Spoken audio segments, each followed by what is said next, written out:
It's round two for Gypsy Rose Blanchard's previously published survival memoir, My Time to Stand, which was found to be so full of internal inconsistencies that some readers informally renamed it the Book of Lies.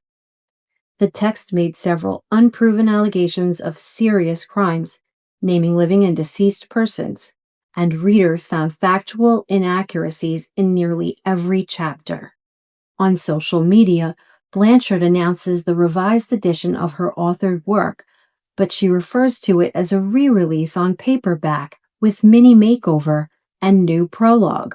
She promises the prologue will be her thoughts of late on infamy, fame, and her former co-defendant Nicholas Godejohn, as if she hasn't already said enough about him in the text.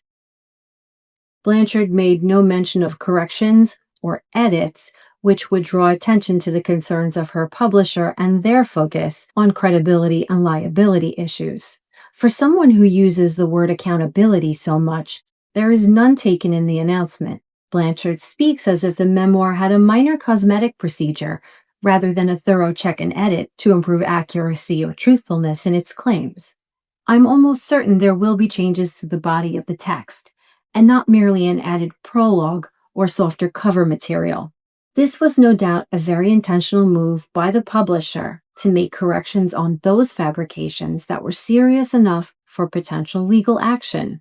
In the originally published text, Gypsy details serious crimes involving Godejohn, her grandfather, her first crush, whom she names in the book, and her mother/victim.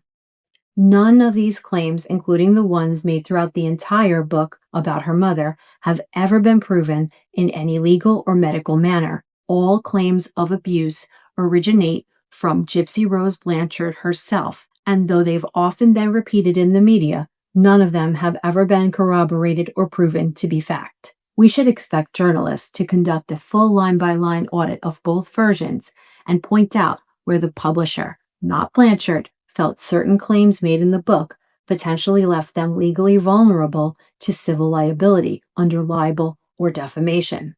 I wonder if this will be one of those times that corrections to a memoir leads to a scandalous audit, because in the past, similar situations have ruined reputations with shame, embarrassment, and legal action against authors.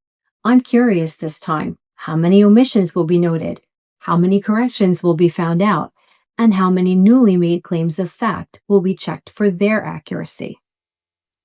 Please share your comments on whether you plan on reading this book, and especially if you've read the first edition.